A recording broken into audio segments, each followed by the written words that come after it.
Paz y bien, habla Padre Jacinto. Encantado de estar con ustedes de nuevo.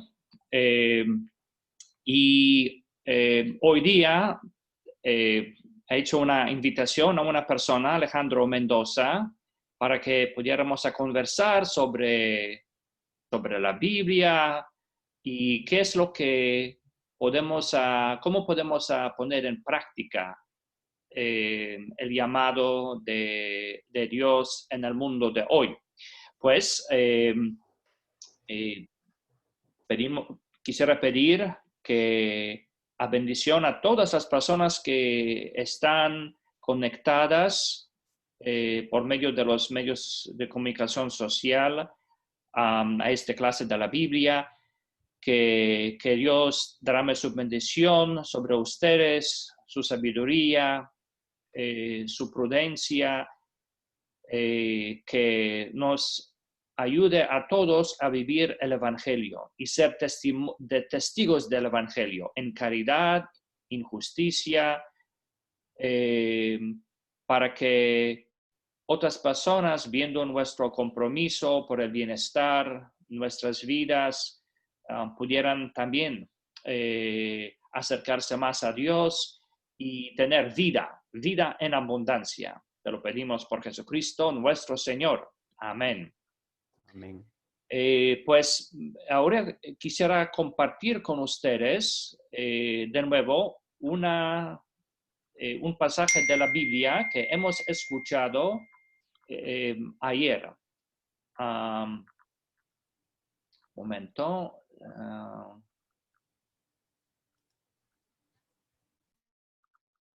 Podemos ver, ok. El Evangelio. En aquel tiempo se reunieron los fariseos para ver la manera de hacer caer a Jesús con preguntas insidiosas en algo de que pudieran acusarlo. Le enviaron pues algunos a los secuaces junto con algunos del partido de Herodes para que le dijeron: Maestro, sabemos que eres sincero y enseñas con verdad el camino de Dios y que nada te arreda porque no buscas el favor de nadie. Dinos, pues, ¿qué piensas? ¿Es lícito o no pagar el tributo al César?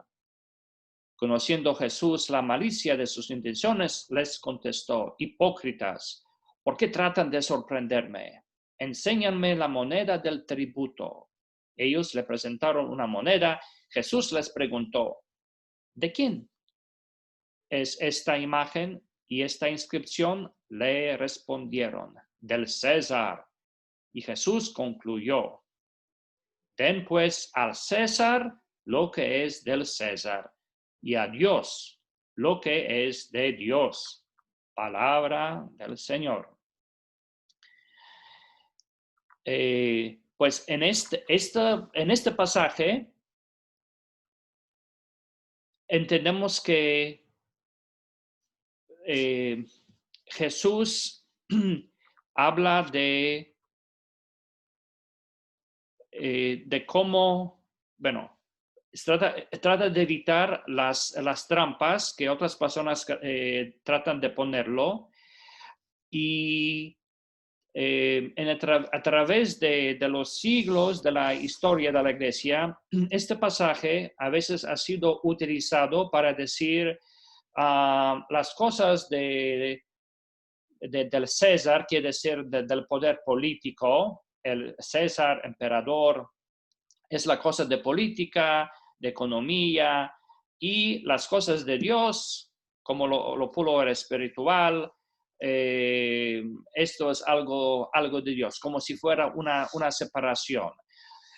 Alejandro, un poquito, vamos a hablar sobre esto, pero el primero quisiera darte gracias por haber dedicado tiempo para estar con nosotros. Y si puedes hablar un poquito acerca de ti. Tú eres de origen de Perú, entiendo, ¿sí? Es correcto, yo soy peruano, yo tengo 39 años. Hace un poco más de un año que me mudé permanentemente a Estados Unidos. Yo vivo en Durham, me casé en julio del año pasado y bueno, ya soy residente oficial de este país y de Carolina del Norte. Y ahorita yo me encuentro colaborando como voluntario con NC Latino Power, alentando a la comunidad latina a que vote, a que emita un voto informado. Ujú. Bueno, y felicidades por haber casado. Espero que Dios los bendiga a ustedes, Gracias. matrimonio, y que bueno que también estás involucrado en los esfuerzos para ayudar a la comunidad. Oye, cuando tú escuchas este pasaje, ¿cómo te suena? Mire, es cierto lo que comenta, ¿no? Muchas veces, la primera vez que escuché ese pasaje, yo me puse a pensar, claro, lo de la iglesia tiene que estar completamente separado de lo que es el Estado. Mi fe no tendría por qué influir, cero influencia de lo que son políticas económicas, de salud. Esa es la primera impresión que uno tiene. Eso es, siento que es lo primero que uno está tentado a hacer, viendo las cosas en blanco y negro.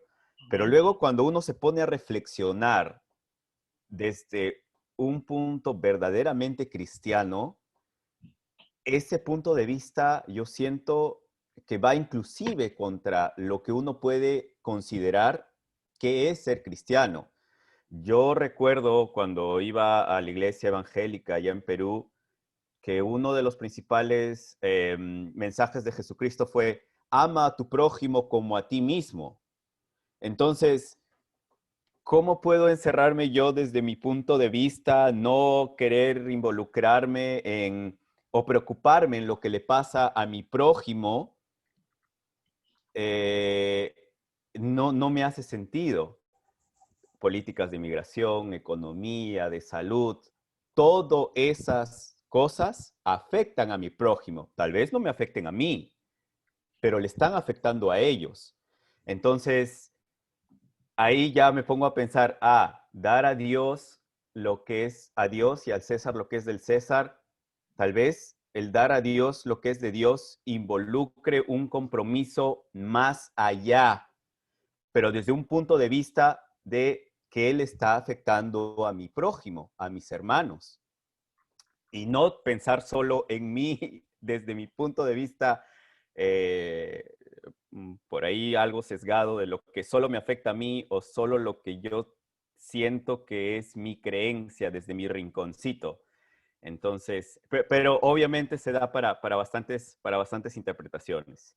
Y me imagino que en Latinoamérica, tanto como en mi país de origen, de Polonia, a veces la gente lo usa para como interpretar como si dos asuntos, o sea, religioso y social, eh, que como si fueran como separados, distintos, ¿no? Es correcto. Que bueno, tienes que dedicar el tiempo a Dios, a la iglesia, el día de domingo y luego de lunes a viernes en los asuntos como mundanos, algo que pertenece al César, ¿no? O sea, a otro ámbito de la vida, pero no es. Eh, en el Evangelio, según San Lucas, tenemos una descripción de la misión de Jesús. Jesús, antes de empezar su trabajo público apostólico, se fue al templo a Nazaret y tomó el libro de Isaías y leyó, el Espíritu del Señor está sobre mí, Él me ha ungido para llevar buenas noticias a los pobres, para anunciar la libertad a los cautivos y a los ciegos que pronto van a ver, para poner en libertad a los oprimidos y proclamar el año de gracia del Señor. Y luego al final Jesús dijo, hoy se cumplen estas palabras proféticas y a ustedes les llegan noticias de ello. Y parte de la misión de Jesús de ayudar a los ciegos a ver, abrir los ojos. También esta es la tarea de cada uno de nosotros como bautizados. Tantos a los católicos o los evangélicos, todas las personas que han sido bautizadas, abrir los ojos a los ciegos, no solamente en una manera, o sea, hay algunas personas que son ciegos, no pueden ver y necesitan una atención médica, y puede ser de vez en cuando como un milagro de una persona recupera la vista, pero hay muchas cosas que nos mantengan ciegos. Una de parte de lo que a veces nos mantenga ciegos es no ver la realidad o cuando otras personas que tienen intereses, ¿no? Intereses políticos, económicos, tratan de confundir al pueblo y hacer hasta contra su propia voluntad, ¿no? De no ver qué está pasando en el mundo, quién está perdiendo, quién están ganando. Por ejemplo, esto más, o sea, parte de la enseñanza social de la Iglesia Católica trata de ver no solamente lo que está pasando, pero las causas, ¿no? ¿Por qué personas, muchas personas en este país, en los Estados Unidos, están en pobreza? O sea, la comunidad afroamericana o muchas personas de la comunidad o sea, inmigrante, tratar de analizar la situación, ver y luego, o sea, actuar. ¿Cómo te suena, Alejandro? Me suena muy bien y me suena que eso es, yo entiendo que eso es un llamado a entender las causas por las que vemos, la causa a los problemas que nos afectan como comunidad, no solo como comunidad latina, como comunidad dentro de la iglesia, sino como país y como el mundo en general. Entender por qué hay violencia, por qué, cuáles son las causas de la pobreza o por qué las personas terminan actuando de cierta o cual manera en lugar solo de reaccionar desde tal vez la cólera, la ira, la frustración, sin entender qué es lo que le está afligiendo a mi prójimo. Finalmente, la persona negra, las personas de minoría, los inmigrantes que vienen a este país, hacen lo que hacen por alguna causa, por alguna razón, por algún tal vez método de opresión que están sufriendo. Entonces, el entender por lo que están pasando ellos me va a ayudar a mí a poder ayudar mejor, a poder tomar decisiones que los impacten a ellos de manera más positiva. Uh-huh. Quisiera compartir con ustedes algunas enseñanzas de la Iglesia con respecto a este tema. Déjame ver. La conexión entre la religión, espiritualidad, las cosas de Dios, ¿no? Y la vida la vida de las personas, la vida, las esperanzas y sufrimientos, los asuntos, la problemática social, podemos decir. Ujú. Y aquí viene, esto es de un documento de la Iglesia, Constitución Pastoral Gaudium et Spes, del segundo Concilio Vaticano II, una renovación que se llevó a cabo en los años 60, una transformación dentro de la Iglesia, ¿no? Y en este documento nos recuerda los gozos y las esperanzas, las tristezas y las angustias de los hombres y las mujeres de nuestro tiempo, sobre todo de los pobres, de cuantos sufren, son a la vez gozos y esperanzas, tristezas y angustias de los discípulos de Cristo. Entonces no hay como separación. Y un buen cristiano, como quiere decir, se mete según sus medidas en los asuntos sociales, económicos, políticos, especialmente las personas laicas están llamando a participar. Otro pasaje es de la Conferencia Internacional de todos los obispos católicos del mundo que se llevó a cabo en el Vaticano, 1971. La acción en favor de la justicia y la participación en la transformación del mundo se nos presenta claramente como una dimensión constitutiva, como esencial de la predicación del Evangelio, es decir, la misión de la Iglesia para la redención del género humano y la liberación de toda situación opresiva, ¿no? Entonces, lo que los obispos están diciendo es, para proclamar el Evangelio, uno tiene que no solamente es hablar o leer la Biblia, sino que trabajar para mejorar la vida de las personas, de las personas que viven en opresión, en pobreza. Y una de las maneras en la cual nosotros en los países donde hay como una posibilidad de votar, de participar en la política es votar. Es buscar como una expresión de la búsqueda del bien común.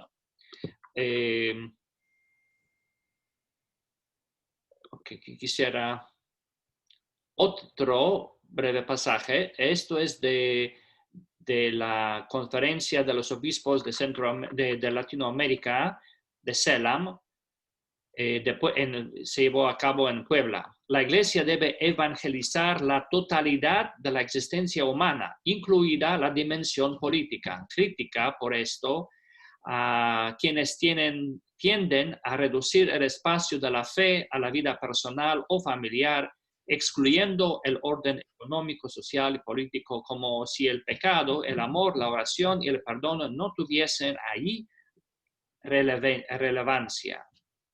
Y siguen, en efecto, la necesidad de la presencia de la Iglesia en lo político proviene de los más íntimos de la fe cristiana, del Señor, del señorío, del Cristo que se extiende a toda la vida, ¿no?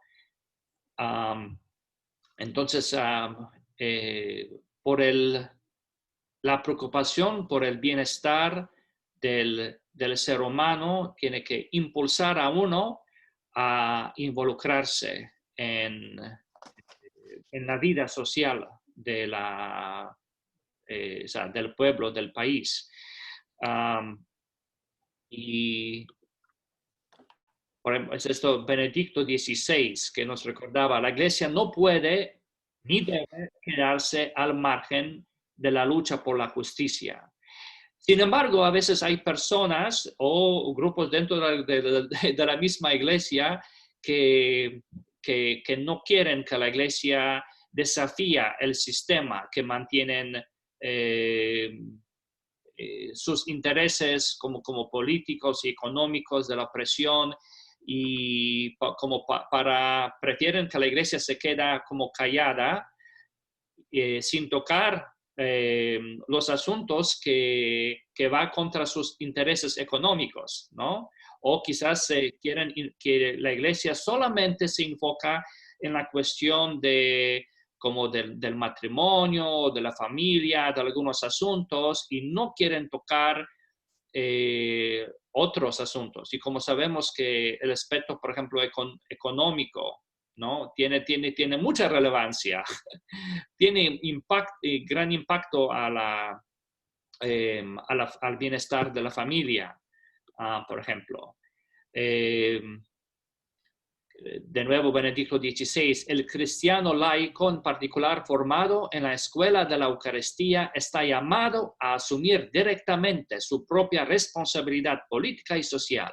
Por eso es necesario promover la doctrina social de la Iglesia Católica y darla a conocer en las diócesis, en las comunidades cristianas. También un poquito, o sea, lo último de mi paisano, Santo Papa Juan Pablo II, Iglesia en América, hace más de 20 años decía, la Iglesia no se cansa de invitar a la comunidad cristiana a comprometerse en la superación de toda forma de explotación y opresión. En efecto, se trata no solo de aliviar las necesidades más graves y urgentes mediante acciones individuales y esporádicas, sino de poner de relieve las raíces del mal, proponiendo intervenciones que den a las estructuras sociales, políticas y económicas una configuración más justa y solidaria. Pues, wow, esto es un poquito, o sea, complejo. Alejandro, quisiera invitarte, si puedes, o sea, ¿cómo te suena lo que dijo Papa Juan Pablo II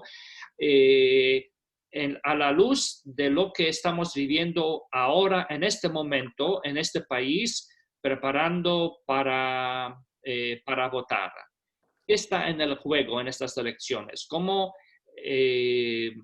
lo que dice Papa Juan Pablo II también puede como iluminar esta realidad que vivimos ahora? No sé si quieres comentar algo. Hay una parte en el último slide acerca de exponer las raíces del mal, las estructuras opresoras que afectan principalmente a grupos marginados, a grupos que están en pobreza. Y eso es justamente lo que tenemos que tener en consideración cuando votemos, y tenemos que darnos cuenta que esas estructuras del mal, opresoras, están presentes en estos momentos. Y le voy a dar un par de ejemplos sin ir muy lejos, lo que todo el mundo está viviendo, que es el coronavirus.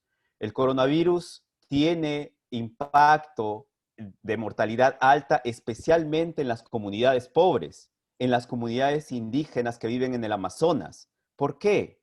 ¿Por qué el COVID cobra más mortalidad en gente, trabajadores esenciales, en las personas que tienen que hacer trabajos muy mal pagados? ¿Por qué? Entonces, ¿cómo podemos a través de nuestro voto hacer que esas estructuras que mantienen a muchos de nuestros hermanos en pobreza dejen de estar vigentes? El COVID nos ha demostrado que más allá de que sea una enfermedad que afecte a todos por igual, no, esta enfermedad afecta y tiene un impacto mucho más fuerte en los pobres, en los que no pueden tomarse un sick day, algo tan sencillo, algo tan humano como poder, si me siento mal, tengo que ir a descansar a mi casa. Hay gente que en este país no lo puede hacer. Otra estructura que yo me pongo a pensar de opresión y que está en juego: ¿cuántas familiares, amigos tenemos que son recipientes de DACA, que están aquí entre nosotros trabajando y estudiando al mismo tiempo, pero que tienen mucho miedo porque les pueden quitar esa protección. No podemos estar indiferentes ante tanto dolor, ante tanta injusticia.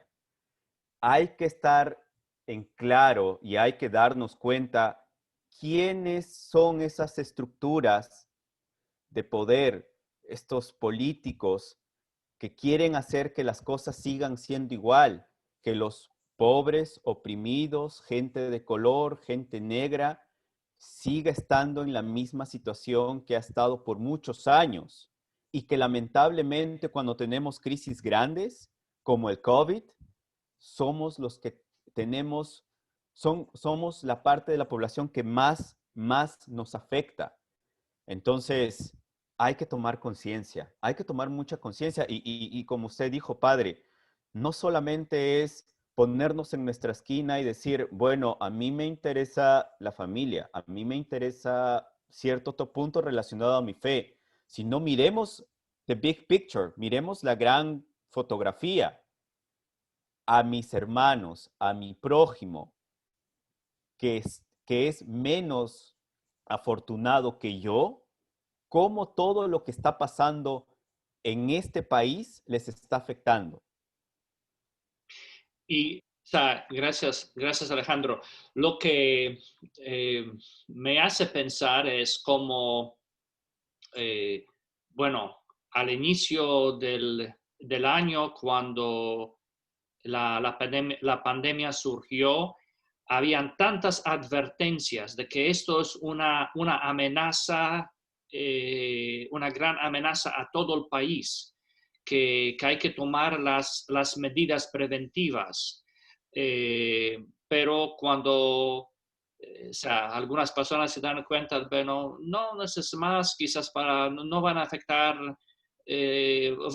más las personas de ciertas áreas, de las razas, ¿no? De los afroamericanos o los inmigrantes más. O las personas de edad, ¿solamente se va a llevar a las personas de edad o las personas que tengan alguna condición física? Eso decían, claro. Entonces, poniendo, bueno, no vamos a hacer ninguna cosa para frenar, aunque sea un poquito de la economía, ¿no? Economía lo más como si fuera un dios. Entonces, no, se ha ignorado esas advertencias, una negligencia, yo pudiera decir, o sea, una negligencia criminal, porque a base de las decisiones, o sea, políticas, de ignorar las ciencias, lo que ya se sabía, han muerto, bueno, en este país, los Estados Unidos, más de 240,000 personas. Eh, y, y no es solamente a causa del virus en sí, sino que a las consecuencias de cómo se ha manejado esta pandemia. Y lo que me también llama atención, cómo las personas que toman decisiones, ¿no? A nivel del país,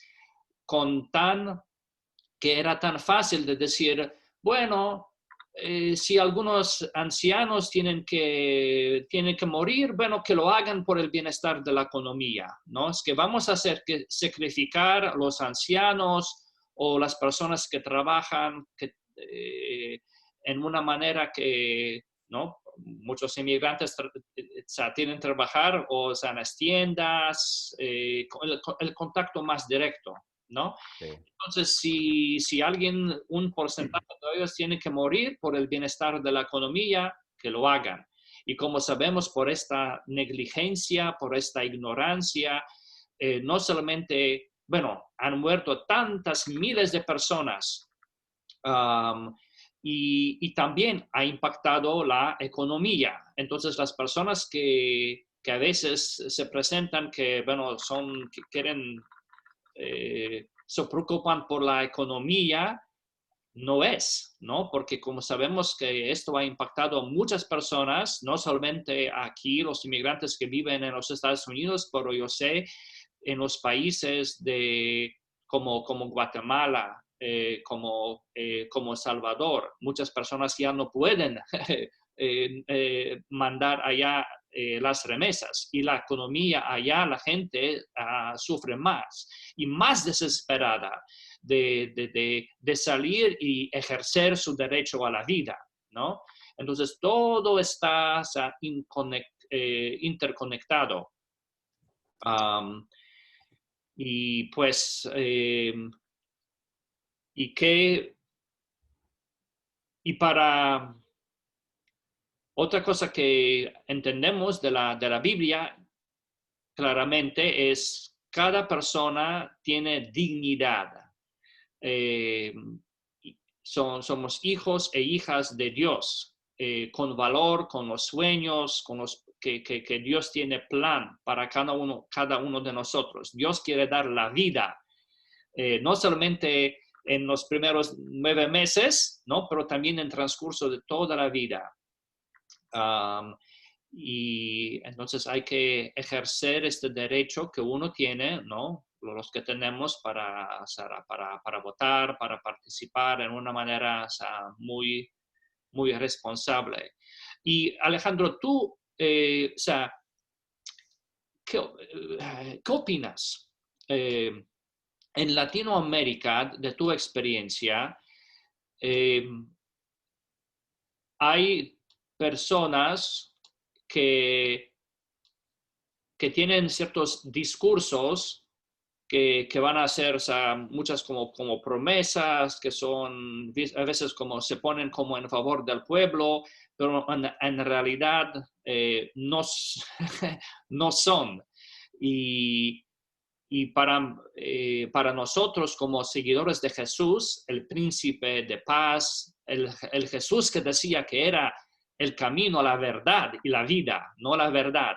¿Cómo tú tratas de ver buscas la verdad en relación de las promesas que algunas personas, líderes políticos hacen? ¿Cómo lo evalúas tú? Mire, en Latinoamérica, y voy a hablar del caso de Perú en especial, hay muchos políticos y lamentablemente esto está en aumento. Políticos o líderes que lo único que hacen es explotar la división de las personas, que lo único que hacen es hablarle a tus miedos, hablarle a tus fobias. No se están preocupando ni se toman la molestia en hacer un plan para mitigar los problemas que nos afectan a todos. Como ya lo hemos mencionado, salud, educación, migración, justicia social. No, lo único que se enfocan es como si fuera un partido de fútbol. Ok, o estás a mi favor o estás en mi contra. Y si estás a mi contra, voy a hacer todo lo posible para insultarte, demonizarte, presentarte como que fueras la peor de las opciones. Y en eso se basa el mensaje de estos líderes, de estos políticos. No hay un mensaje de unión, no hay un mensaje de, miren, tenemos esta crisis, pobreza, salud, crisis como el COVID. Este es el plan para que todos juntos salgamos con vida y de la mejor manera. En lugar de ese mensaje, lo que tienes es un mensaje de, ¿sabes qué? Si te piden usar mascarillas, yo me burlo de ti. Yo te demonizo, te satanizo. Si te piden usar mascarilla, están yendo contra de tu libertad.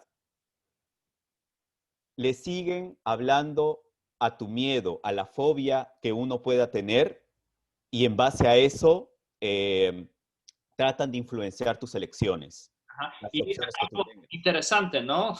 Para mí, una persona no puede llamarse pro vida y al mismo tiempo divulgar las mentiras y invitar a las personas que hagan los actos de terrorismo. Recientemente había, o sea, un caso del gobernador de un estado en Michigan, Michigan, sí.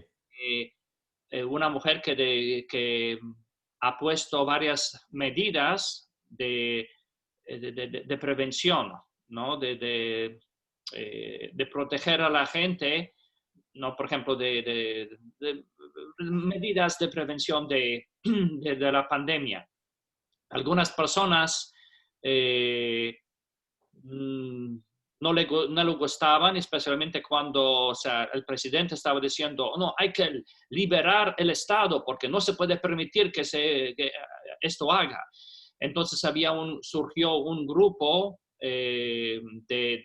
como de terroristas domésticos que han tratado de secuestrar el gobernador de este estado para matarla.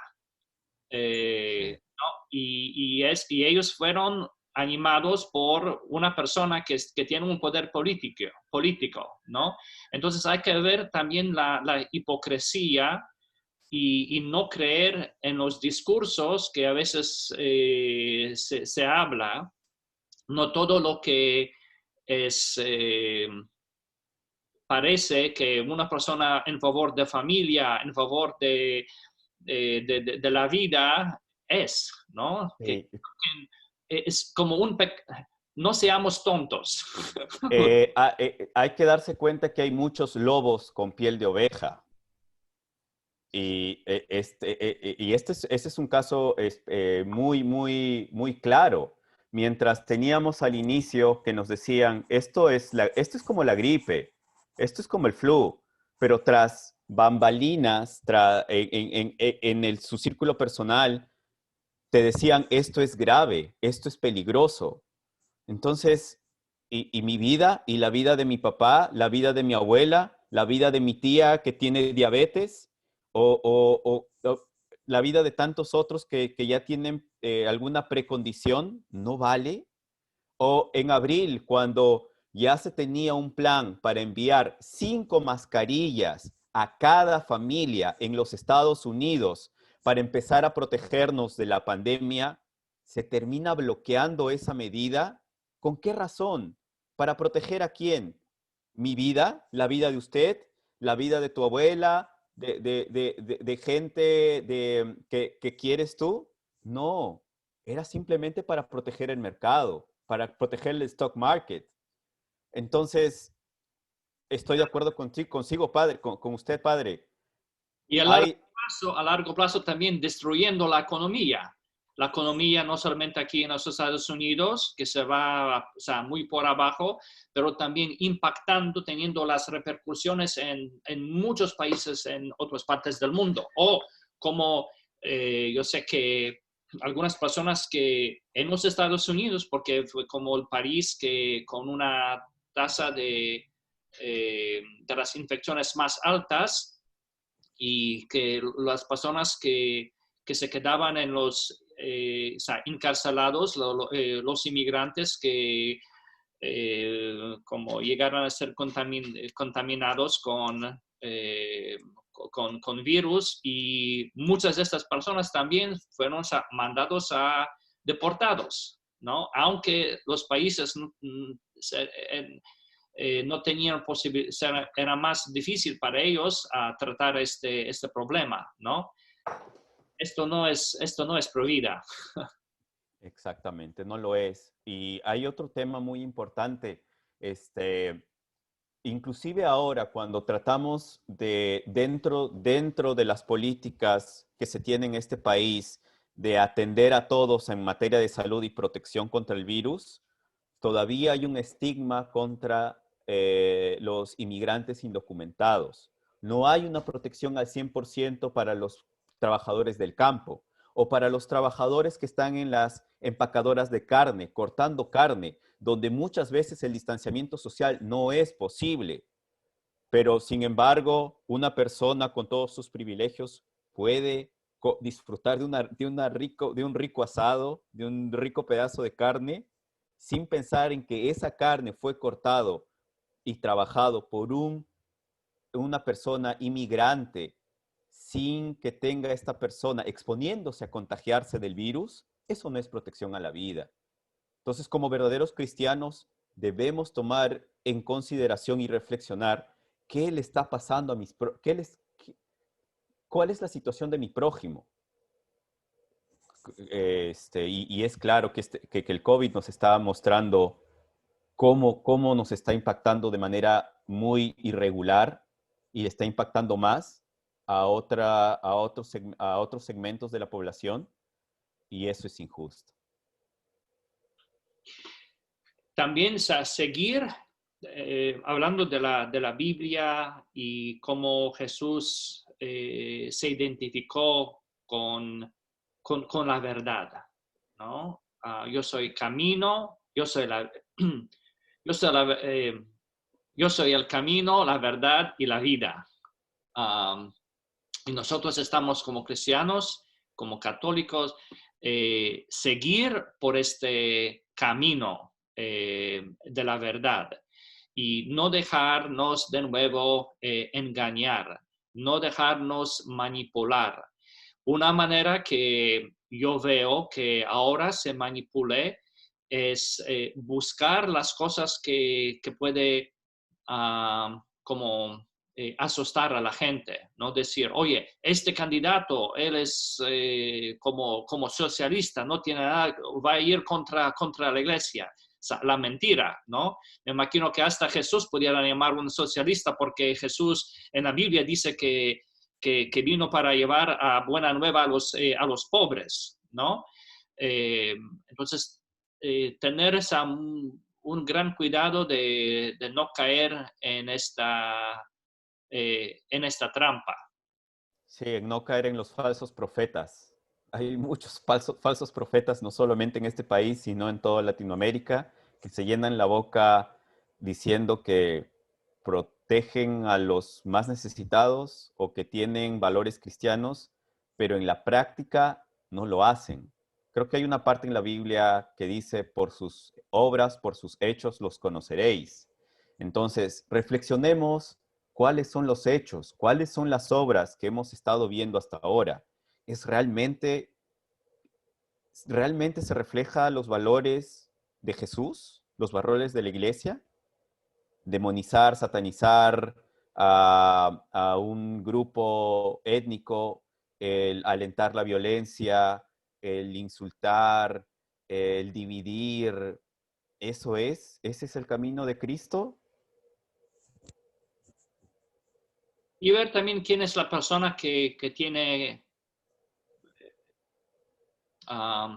o sí, qué tanto la persona tiene credibilidad, ¿no? En el caso, bueno, de algunos políticos, no voy a mencionar el nombre, que es como demostrable que han hecho más de 20,000 pronunciaciones falsas, incorrectas, 20,000, ¿no? A veces sucede que una persona habla, dice algunas cosas que no sabe, que se equivoca, no es un poquito, o sea, normal, pero o sea, 20,000 en el transcurso de los 4 años, o sea, y las mentiras que tienen mucha consecuencia. Decir, no, todo está bien, no hay problema. Mientras que otras personas mueren debido a la pandemia que está o sea, creciendo. Pues Jesús, Jesús también vino para traernos la esperanza, para mostrar cómo vivir, eh, cómo actuar en caridad y en la solidaridad. Ahora, Alejandro, hay personas que ya se inscribieron a votar. Si puedes hablar un poquito acerca um, de la importancia de participar para los que puedan, ¿no? Votar más temprano. ¿Cuándo? ¿Dónde? ¿Cómo? Perfecto, padre. Sí, para empezar, gracias por la invitación y quiero dirigirme a toda su congregación y a todos los que puedan estar viendo este video, no saben lo importante que es votar. Y voy a salirme un poco del libreto. A veces no pensamos que la importancia de votar es que tú eres la voz de los que no tienen voz. Yo no puedo votar. Yo recién soy residente. Todavía no soy ciudadano. Me encantaría votar.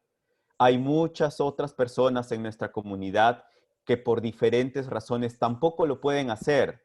Pero como hemos estado hablando en estos minutos, a pesar de que no podemos votar, las políticas económicas de salud, de educación, nos impactan. Entonces, para ti, amigo, amiga, que puedes ejercer tu voto, hazlo por nosotros que no tenemos voz, que no podemos elegir en estos momentos. Entonces, eso es lo que yo quisiera resaltar. Una de las razones por la que es importante votar, porque somos la voz de los que no tienen voz. Y lo otro es porque es el momento de que tu voz sea escuchada.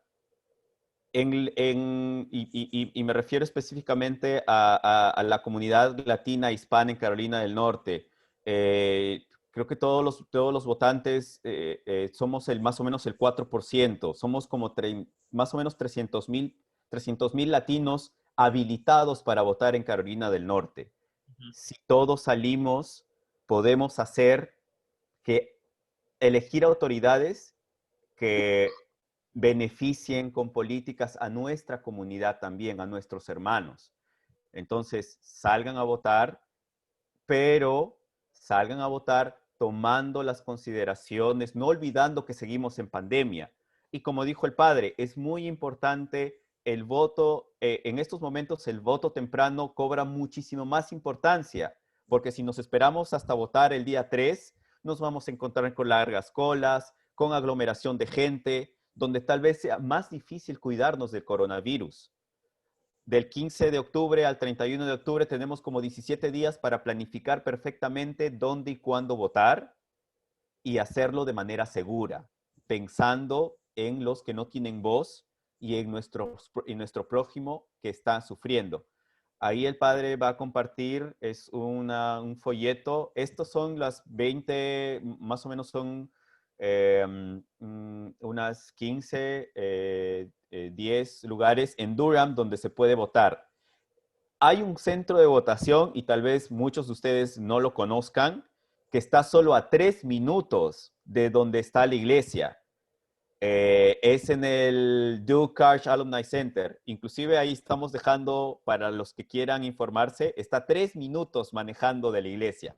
Entonces pueden aprovechar un domingo o cualquier día que ustedes vayan al sermón de la iglesia, ya están ahí, agarren el carro, sigan manejando de frente y ejerzan su derecho a voto. Están los días en que se atienden.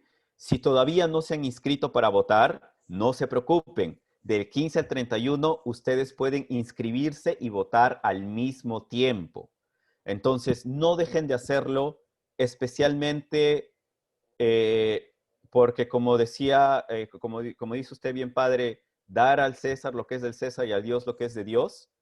Tal vez el llamado de darle a Dios lo que es de Dios es ver cómo mis hermanos, mi prójimo está sufriendo en estos momentos y hay que poner un paro, hay que pedir un cambio. Este es el momento de hacerlo. Ujú. Recordamos que en el Evangelio según San Mateo, Jesús dice, eh, cuando yo tenía hambre, tú me diste de comer. Yo era extranjero y tú me acogiste, etcétera, etcétera. Uno pudiera agregar, yo era inmigrante, indocumentado, o vivía en pobreza, no tenía voz, y tú has hablado en mi favor, ¿no? Vengan a mi reino.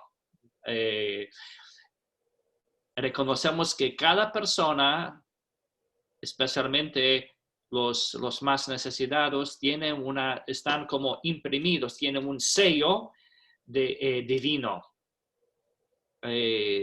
En tiempos de antiguos, la moneda de César, ¿no? El poder político, tenía una inscripción, una imagen del emperador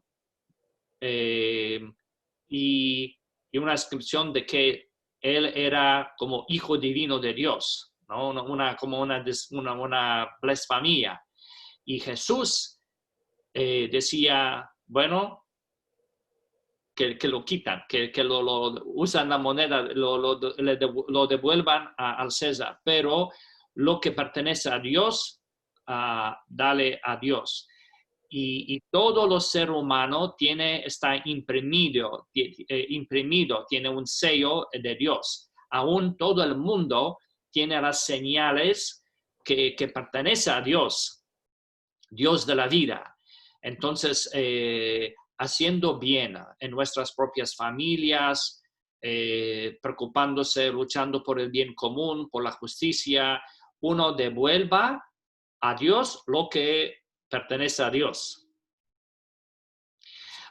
Pues ya tenemos, podemos ver la dirección donde uno puede inscribirse, o sea, votar en una manera temprana. Yo también probablemente voy a hacerlo el día mañana para ejercer este derecho que tengo. Y, ¿qué dirías a las personas que quizás bueno, tú dices que no puedes votar, pero ya estás participando, tratando de levantar la conciencia de otras personas, ayudarles? Y me imagino que también esto puede ser o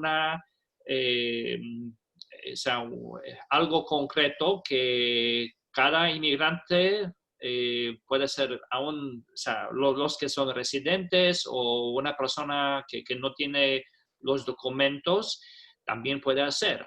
Me imagino que tiene quizás algunos familiares o conocidos, compañeros del trabajo, que puedan votar, pero por cualquier razón no saben dónde o cómo, y uno puede no presionar, pero animar, motivar a otros para que lo hagan. Claro, bien dicho, padre, y eso es justamente lo que yo quería hacer hincapié. Creo que ya un poco hemos hablado acerca de los que sí pueden votar, pero ¿y qué pasa con la gran parte de nuestra comunidad que no lo puede hacer por diversas razones? Motivar a los que sí puedan hacerlo, compartiendo una historia. Oye, tal vez mis hijos son recipientes de DACA, tal vez yo soy un trabajador esencial en el supermercado, en el campo, en el autobús o empacando carne. Entonces, compartamos nuestras historias personales motivando a los que sí pueden votar a que lo hagan. Eso es uno. Y lo otro, hay muchas personas que no saben cómo votar, que no saben que existe el early voting. No saben ni siquiera qué lugares le queda más cercano a su trabajo o a su domicilio para ir a votar. Entonces, también podemos involucrarnos dando información correcta de cómo votar, participando en bancos de llamadas, animando a otros latinos a que ejerzan su derecho a votar. Podemos hacerlo dado que nosotros no lo podemos hacer en estos momentos.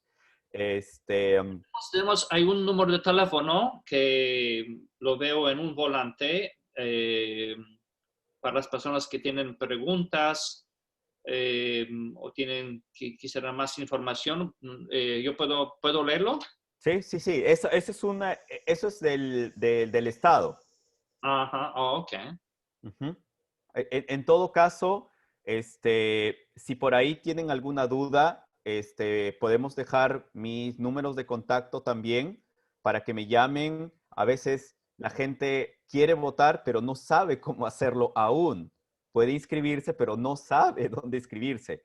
Pero, ¿cómo uno puede comunicarse contigo?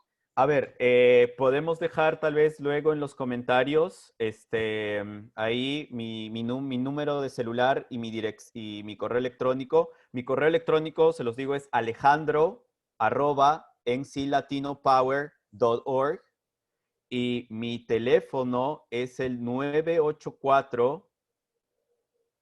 Ahorita que todavía no me aprendo mi teléfono. 984-209-8942. Ya sea para quienes tengan dudas acerca de cómo registrarse y cómo votar, o quisieran apoyarnos a incentivar a más latinos que sí pueden votar a que voten. Ujú.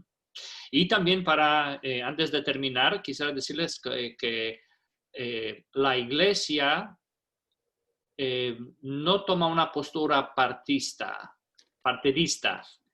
Estamos llamados sin embargo, a iluminar las conciencias, a hablar de los valores del Evangelio, ayudar a la gente a ver la realidad, no solamente los síntomas, pero también las consecuencias, diferentes puntos de vista y asegurarse de que cómo proteger a las personas de algunos que a veces se aprovechan de la religiosidad de la gente y tratando de divulgar las mentiras, ¿no? Como recientemente he escuchado que uno no puede votar por este candidato porque es como contra la iglesia, que va a destruir la iglesia. Es esa mentira, ¿no? Una persona que es católico. Y otro, bueno, pues, o sea, no tienen realmente ninguna religión aparte de su propia persona, de su propio interés, pero pues mi opinión. Pues Alejandro, muchísimas gracias y te deseo lo mejor para ti, para tu familia y también para todas las familias inmigrantes hispanas, especialmente los que ubican aquí en Carolina del Norte, y que el Espíritu Santo nos sigue iluminando, guiando hacia la plenitud de la vida. Amén. Amén. Paz y bien a todos. Nos vemos